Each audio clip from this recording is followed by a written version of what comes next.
Win and in. Welcome back to Banditland Boulevard. Trevor Howard, Tony LaMonica here, talking about and previewing a very important game late in the season. Our second last game, our last home game, Fan Appreciation Night tomorrow night at Saturday, April 13th at 7:30 p.m. Buffalo Bandits taking on the Calgary Roughnecks. Like I said in the intro, all you got to do, you win, you're in. Yeah, basically that's all we're gonna have to do is maintain what we've been doing the last few games, just really being hot at the right moments and coming into the final home game, but not the end of the regular season, mind you, which are this game and the next game against Vegas are the two most important games of our regular season. So again, do not take any team too lightly and Can't. go in there with a full head of steam. That's right. So the win and in scenario is very, very simple. You win against Calgary, you're in the playoffs. Your seed isn't clinched, but you've just clinched a spot, period. Yep. You can either win tomorrow or Mhm. San Diego wins versus Saskatchewan, New York wins versus, and New York wins versus Vancouver, and Albany wins versus Panther City. That's a lot of scoreboard watching to do. The simple one to root for, and the simple one that we're rooting for on this show, is the Bandits just to pick up a W on Saturday. You control your own destiny. You don't have to rely on other teams to do any of the dirty work for you. It's simple. You win versus Calgary, you're in 19,070 strong, showing up and showing out in Banditland. That's why if you're watching this on YouTube on the video version, I got the Banditland background behind me just because, this is what it's going to be a little preview of what it's going to look like tomorrow. So big game against the Roughnecks. The Roughnecks have a lot to play for as well. They are in ninth in the standings right now, so they're just on the outside looking in. So if you think the Bandits are chomping at the bit and they're pretty hungry for a playoff spot, Calgary, who's not even in a spot right now, is feeling the exact same way. So you can expect this one to go back and forth. It's going to be crazy. It's going to be very physical, very, very loud at the Keybank Center, Tony. Yes, it is. And especially with the fact, like you said, that Calgary is still having a great percent chance of making the playoffs too. They're alongside two other teams that are also 7-9 as well.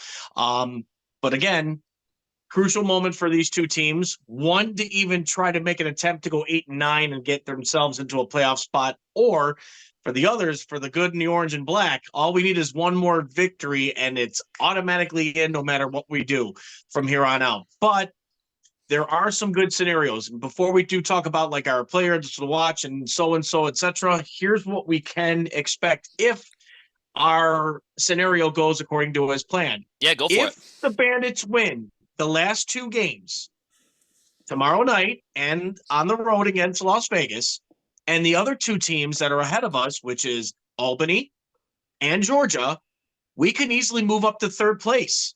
Yes. At the end of the season. And host a home playoff game. A host of first round elimination, one game playoff against whoever finishes in sixth. But you know what? I love to have that happen because that would be great for us to have a first round playoff game, be like our tickets will be sold out like it's going to be sold out tomorrow night.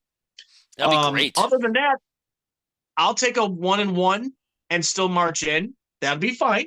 Going in as that'd be road fine, dogs. But I'm guaranteeing you the boys are not going to be fine with that either. Yeah, I mean, I agree. When I went to go pick up my replica ring today for the first time cool. Season ticket holders, I was like, because Ian McKay, Chase Fraser, I went around like 12:30 or 1 o'clock. Ian McKay, Chase Fraser, and Tehoka Nanticoke were there, and I was like, guys, all you need to do is win one more game. And Fraser's like, to be honest with you, I didn't even know that. I just wanted to go in there and win tomorrow. I was like, that's a good attitude to have. Very good mentality to have, and it's nice to know that they're not really looking at the scoreboard as much as the fan usually is, and you expect that out of professional athletes. They got their own priorities to worry about, especially when they control their own destiny. They're not looking at any of the outside noise. They're just looking on trying to win that week. They know what's going on in the locker room. They definitely know. They know they have to win this game. They know they got 19,000 plus coming into Banditland tomorrow, and it's going to be big. But it's going to be loud. Calgary is a team that has given us headaches in the past, and a lot of it came in the championship rounds back in '04 and So 2019. bad. If we go back to some of the regular season games we've played in the Saddle Dome, they've given us headaches there too. But the last time we played Calgary, we beat them. It was our first game back from the COVID break. We Mm-hmm. pummeled them in Tehoka Nanticoke's first NLL start, beat them 16-9. And in the 2021-2022 home opener, man, if we can repeat that and do it again, Tony. Yeah, that would be sick. And like I said, the magic number for the Bandits to win games this year is get to 14. Last week was a good 2-goal separation win, 13-11 against Colorado, and breaking out the brooms and sweeping up the mess after that. But again, the magic number to hit is number 14. And I got a good feeling that our secondary is going to do their magic like they did last week. And you know what? Like we said, we'll come up with the players to watch. And I already got a guy in mind who's going to be one of those go-to Me guys. too. But I have a great feeling that secondary is going to be huge this game, Yes. especially for the last game. I think the secondary, if you believe in momentum, which a lot of people should, especially in the game of lacrosse, a game of runs, where momentum is is the most popular part of the game, Sure is. you got to look at your secondary guys. And like you said, Tony, the secondary guys who have carried the last couple of weeks, I got a Yes. couple guys in mind as well. But before we get into that, let's get into Yes. some of the opposition here. The Calgary Roughnecks roster, couple familiar faces on that team, but the number one Yep. guy I want to look at before any of those familiar faces show up is one of the guys we need to stop, and that's Jesse King. Jesse King is a lethal lacrosse player. The dude is amazing. He's got hands. He's got the moves. He's got the physicality. Jesse King is one of the best players on that Calgary team. Look at him parking in front of the net. He has a big frame. He's going to be shoving players out of the way. If there was a hungry scale of who wants to make the playoffs on that Calgary Roughnecks roster, I think King is the hungriest out of all of them. Yeah, Jesse King leading the team with 93 points on the season. You got to understand why he's out there trying to be a leader for their team. They want to win. They want to get in. They want to make sure that Calgary's back on top of the map for the West. But again, it has always been a lot of times, like you said, you mentioned like 2019 championship. That's a huge, huge upset to us. Back in 2000, what was it again? 2004. It was another time. Tracy But you know what? Koluski beat us. Yep. That's right. And Yep. times have changed now because they don't have some of their players that they used to have. But again, Jesse King is one of those guys that can bring Calgary's momentum back into the competition mode in National Lacrosse League. That's what I meant to say. I'm sorry. But another player also to watch, and I'm probably sure you're going to agree with me on this, is Tyler Pace. Yep. Tyler Pace is another go-to 1-2 punch combo that Calgary has between both King and himself. Pace has been one of those guys who legitimately scores when they need to have him score. And that's another player that our defense is going to have to lock down if you're going to want to shut this team up. Yep, for sure. I mean, they got a couple big bodies on that team, especially on the forward side. And oh boy, I mean these two players look great. Tyler Pace is a young guy too, so he's got a long time there in Calgary for sure, and he's got a couple more shots at this championship. Zach Courier, underrated, number 77 on that team. Yep. He's a big threat, big physical threat. You don't want to mess around with that guy.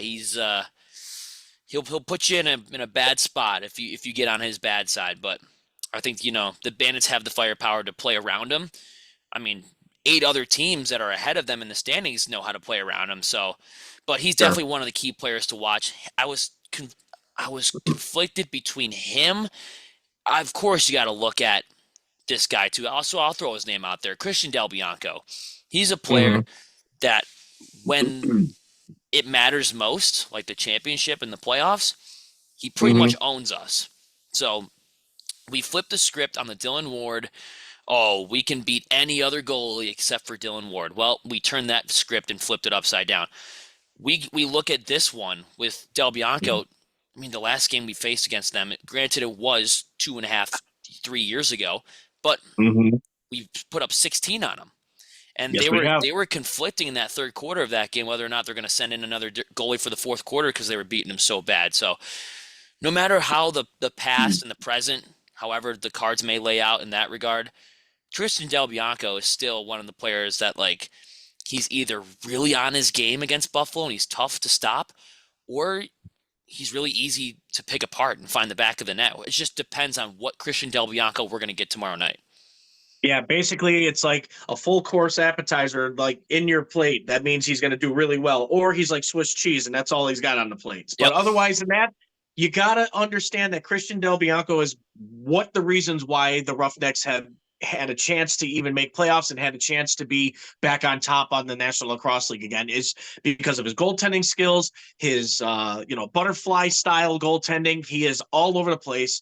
And you know what? When he's on a roll, it's on lockdown mode, kind of like with Matt Vince. When he's hot, there's nothing getting by him. But again, there are weaknesses to great goaltenders, and Christian Del Bianco has weaknesses that was exploited the last time they came to Buffalo. So what they're going to have to do is kind of do the same thing, but really keep him guessing with different shots coming at him, bounce shots, corner shots, low, you name it. You keep him guessing. You keep him thinking the same shot over and over again. He's going to have your number all He's going to day. mess up. Yeah. Yep. So basically, He's going to mess you up. change it up a little bit. Do some behind the net, do some one-timers like you had before. But again, to beat this goaltender is you're going to have to attack fast. And you've got to do what you've been doing the last 4 games. And keep the Calgary Roughnecks playing from behind. When they have a lead and they have a solid lead, it's cruise control for them. That's what I've taken notice of this year. Sure. When they have to play from behind, they make dumb mistakes, they take stupid penalties, and they give up really soft goals. So if you want to jump into keys to the game, we're going to do that later. But spoiler alert, City, my key to the game is fast starts, in case you didn't even pick up on that from earlier. But Thomas Hogarth, I mean, one of my favorite Bandits players back in the day, is coming back to Banditland too. He's a player to watch, number 91. He's definitely one of my favorites. Back in the 2018 to 2019 days, he was always one of the sneaky guys in front of the net. I was always like, how do you not see 91 standing there? But he's one of my favorites, but I'm going to have to root against him tonight, which sucks. But, you got to do it. I'm sick and tired of talking about the Roughnecks, though. We got to look at some Bandit players to watch. Sure. I want to talk about the transition game, because this kind of bleeds into one of my other keys to the game, so I'll have to remember that on hand. But I want to look at number 4, Ian McKay. Okay. He has been leading the charge, and last week, which I really appreciated, we really didn't get to on the show, but we really didn't appreciate, or at least express our appreciation towards the fast transitions. Whenever Colorado was making a line change, we made it a priority to get it up the field really, really, really quick. And it was led by number 4, Ian McKay. And a lot of those times we were on an odd man rush. Now, a lot of those hit the goalpost or they went wide or something. But the point is they're getting more shot attempts because of the transition game. Ian McKay is going to continue that. We bring up momentum all the time. You did it one game, you're bound to do it the next game. It's a good habit to get into. Ian McKay is going to set up a lot of these odd man rush opportunities and scoring chances. Watch him. Yeah, he's going to be definitely a man to watch because he can play all positions except for goaltending. He's a forward when they need him. He's transition when they need him. And he also is defense when they need him. But again, the fast getting over the line before 8 seconds. And I guarantee you, Ian McKay is one of those go-to guys that you're going to have to get him off the field really quick and get your offense moving. And he is one of those guys who will start it up, set up a play, and get things moving for the offense. And that is score goals. And he'll score goals. He can score at will whenever he wants to as well. Very good choice. Any players that come to mind for you? Because, I mean, I have a whole roster that I've memorized up here. I think we can name everybody on that roster. Yeah. Yep. Pretty much. But I think my go-to guy is always going to be, I feel, the breakout player of the year in my voting, and that is Kyle Buchanan. I voted for him too. I voted for him too. I got a feeling he's going to have a big breakout game, especially with the loose balls in the offensive zone. Well, technically defensively for Calgary, but in the fact of getting those more chances, those the shot opportunities, and to keep the offense on the field as much as possible, because Kyle Buchanan has been one of those go-to guys. You need his speed out there to get to them loose balls, and he will create turnovers as much as possible. That's another big thing too, not just because of his fancy scoring abilities and the way how he sets things up. He makes things happen because of his speed and his legs. If he stays healthy and he continues his speed, it is so hard to stop. And all opponents going against him, is going to have to slow him down somehow because it's the only way you're going to contain 91. And Kyle Buchanan, before coming to Buffalo, played out west. So he faced against Calgary a few more times than most of the other Bandits have. That's So right. he can use that to his advantage as well. He scored a lot of goals against Christian Del Bianco. That's a good pick as well. How about Stay Hot 92? Great Dane Smith Yeah. is coming off of back-to-back 5-goal games. The dude's catching fire, and the league has to find a way to stop him. He has been held, or at least contained, through the first 3 quarters of the season. And Yep. then on a random Saturday afternoon in Philadelphia, he's like, all right, enough's enough. I'm going to unload. And he did that week, and then he did the week after. It's only going to continue. It has to. Danes, unless they find a way to stop him, which Calgary does have some solid guys on defense, but Dane Smith, keep this train rolling, dude. Yeah, like I said before, Dane Smith, when he gets 3 goals or better, Bandits win every time, guaranteed. And that's huge to have, especially for the assistant captain for having back-to-back 5-goal games. And that is amazing how he's right now he's number 3 in the scoring leaders. Yep. Behind Pete and Byrne are with Josh being the number 1 guy so far. But again, to have that mentality to get the goals going at the right moment, at the right time, at the end of the season, and going into the playoffs possible, that's huge to have, especially for the assistant captain. And not only that, but they're setting a bar for every team out there. They're like, look, you want to beat the champs, you got to beat us first. Yeah, and look at me, guys. I'm scorching hot with all these goals I'm scoring. Yes, you sir. thought that you were going to roll us over in the middle of the season, roll over the reigning champs. I mean, obviously he's flipped that script as well.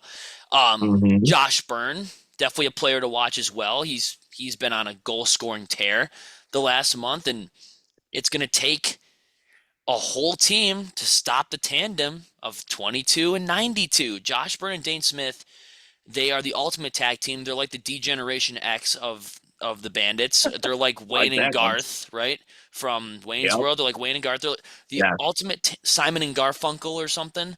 They're the ultimate tag team that you can put on the same team. Great dynamic duo is what I'm trying to say. Josh Byrne's been tearing it up. Chris Kluche has had some pretty sweet goals over the last month. He can continue that as well. Like we said, we can name a whole roster, but I will say if I need to single down to one more guy, we need a lights out performance from the man between the pipes, 48. Lockdown. Zen, we need you to be a brick wall because Calgary is going to be coming out hungry, physical. They're going to be taking shots from everywhere. 48. Lockdown, Matt Vince. Let's go. Yeah, Matt Vince is going to have to yet again prove after coming back from his injury that this could be his final year, or this could be a year to see another championship run. But it's all possible on him. He's controlling his own destiny. He's controlling himself about the fact that, look, it's going to be either I'm going to stick around for my last year of the contract, or I'm going to call it quits on a high note. Which that means if he does, I got a feeling if he does win the championship again with Buffalo, that is it for him. And you know what? Kudos to you on a fantastic career. And again, with the way how he's going to have to be locked down, it's his defense in front of him that's going to have to help him out too as well. I agree. Yeah, defense. I mean, you can name a few guys. I know Zach Belter was scratched last week, but we got Justin Robinson back, and yes, we did. Adam Bomberry came back a few weeks ago. The Robinsons, all of them are back. So the defense is coming back, and they're coming back strong. Sam LaRue is on the practice squad, thank God. Or not Sam LaRue, sorry. Emerson Clark. Yep. Oh, my God. Like, I don't see him dressed another game. He shouldn't. He shouldn't. No. He shouldn't at all. I think a lot of fans are saying, yeah, he shouldn't be dressed. That was the move that should have been made in like January, but we don't have to see him on offense anymore. But you're starting to get your core back, and you're not relying on players from the taxi squad to fill in anymore because you're getting healthy at the right time. You're getting hot at the right time, and just it's all right there in front of you. You just need to go out there and take it. And the first key that I said was fast starts. What Yes. did they do last week, Tony? They've started off with a 3-0 run a 3-0 minute and a run. half into the game. Yes, sir. So fast starts are huge. And when Calgary's playing from behind, they seem to whittle away and fold. They don't really know how to play from behind. They need to lead to kind of push that momentum for the rest of the game. We can't let them have that. So fast starts are big. Yes, it is. It is going to be big, especially with the fact that if you're going to have you got a sellout crowd, you're going to want to get them ramped up right away and get under Calgary skin. Get those first early goals like you have been the last couple games.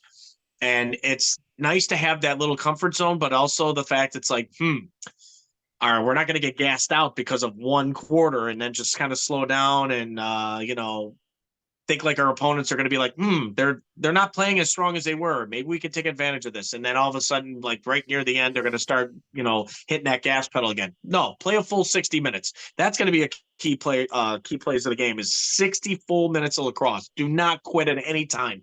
Any team, we've seen it before where Yep. they've come back and tied the game.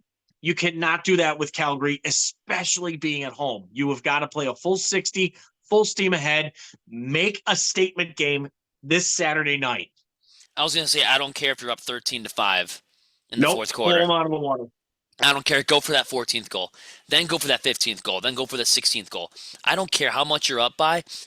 60 minutes are huge, especially when playoff implications are on the line. It's true. Personally, for me, I'm not following those 3 other games that I mentioned before. I'm only following this one because if you win, you're in. This is the only one I'm following. I'm not scoreboard watching unless the Bandits lose, and I'm going to have to scoreboard watch. But going into tomorrow night, I'm not paying attention to any of those 3 other games. I don't even care. Right. I really don't care, to be honest with you.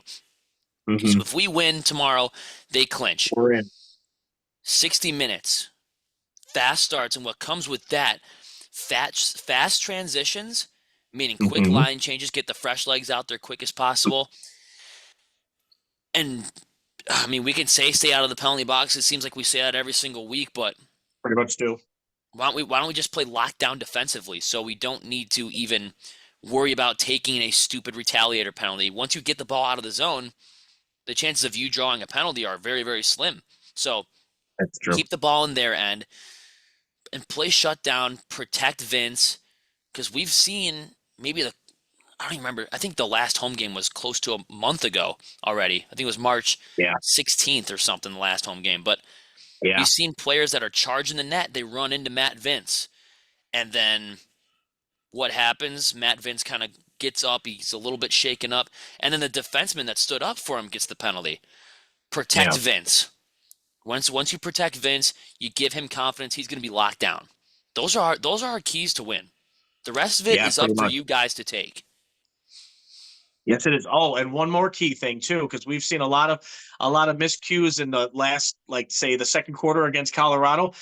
The passes have got to come from the heart. You got to make sure those are crisp and clean. You've got to make sure that you can't be overpassing, underpassing, or not collecting the ball in the pocket of your stick. You've got to make sure the passes come from the heart, because if one little mistake like that comes and then it turns around and goes the other way, you'll know for a fact it's going to lay on your it's going to be like a burden on your shoulders. You got to clean up that mess. You got to basically pass from the heart. Make sure they're on point every time, because otherwise, guess what? The other way it goes. Yep. But we can say as many keys as we want, but Johnny T knows what he's cooking up. The Bandits know what they're cooking up. It's up for them to go out there and take this opportunity. And it's right there in front of them. I'm overwhelmed with confidence in this team right now that they can go out there and take this opportunity. You got 19,070 other teammates backing you up here too. It's your last home game. If you clinch a playoff spot on home turf, that will be amazing. I think the roof is going to blow off the place, and you give yourselves a legitimate shot at going back-to-back. Yeah, and this is what we've been waiting for them to be known as the defending champs. And if you're going to do it, this is the time to do it, especially being at home in front of a sellout crowd. And not only that, it's going to be 10,000 louder than wherever else that claims to be the best in the National Lacrosse League. But we already know who the best fans in the land is, and that's right in Banditland. Yep, it's right So behind me. that's Right all I behind got to me. be. Basically, is guys, we want you to be loud as ever.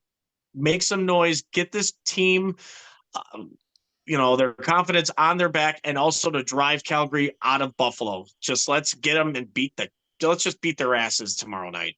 They're hungry, but the Bandits have no reason to be less hungry than they are. The Bandits are in a That's playoff right. spot. Calgary has to win, and If other they teams win. have to lose for them to get in. There's no team in this league that should be hungrier than the defending champs playing for a playoff spot. Changed my mind. There's no That's right. excuses. It's all right there in front of you. You have what it takes to go out there and give yourselves a legitimate shot at going back to back. So it's going to be good. I got a lot of confidence. This could go right into our score predictions. I'm going to say the Bandits take this win at home, and they win it 13-10. Okay. Well, like I said, the magic number is 14, so I'm going to stick by my gut. I'm going to say Bandits win 14-10. 14-10? All right, I like it. It's going to be in regulation. We don't need this overtime. Oh my! If this thing goes to overtime tomorrow, let's not start that now. No, we can't. I can't even put that out there in the universe. I can't even think about that. No, we got to win. I got a lot of confidence. I think the players do. The 19,000 other fans going to this game have a lot of confidence as well. But I got 13-10. You got 14-10. Bandits looking also, by the way, to get their first 3-game win streak of the season as well. So they're also playing for that. Tony, I think it's time to hit him with a sponsor. You got it. As well as we like to say thank you again to our main sponsor, and that is to Mitchell's Tavern, located at 734 Sheridan Drive up in Tonawanda, New York. For the best beef wick in town, guys, go check it out. I am not lying to you. We have been saying this all season long. Do not forget to mention the boys from Banditland Boulevard. Of course, myself, Tony LaMonica. Over there is Trevor Hauer. And tell them that we sent you. And then hopefully we'll hear back feedback soon enough to say, wow, you guys are really kicking it up for us. And we'd like to thank you guys because they have amazing food and amazing service. I'm guaranteeing you guys, you will not be disappointed. Also, we'd like to thank those who are watching us on YouTube. We'd like you to like and subscribe to our channel, Banditland Boulevard, all about your Buffalo Bandits lacrosse needs. And don't forget to hit that notification bell as well for every time you hear about Buffalo Bandits lacrosse. We'd also like to thank those who listen in on every device known to man on Spotify.fm and Anchor. Give us that 5-star rating and to keep on listening and to talk about nothing more but the best team in the National Lacrosse League, the Buffalo Bandits. That's right.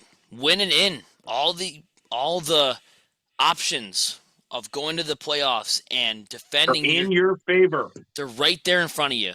It's up for the Bandits to go ahead and reach their hands out and take that opportunity, and legitimately fight for another title. I got confidence. Tony's got confidence. I think a lot of other people do as well. So, sure do. Thanks for listening. Hopefully, the next episode of this show is going to be us talking about a playoff spot clinched. That would be nice. Absolutely. But I think we got last three words to say that we say after every single show. What are those words, Tony? You ready? Yep. Let's go. Go Bandits. Bandits. Let's go. Let's go. Lock it down.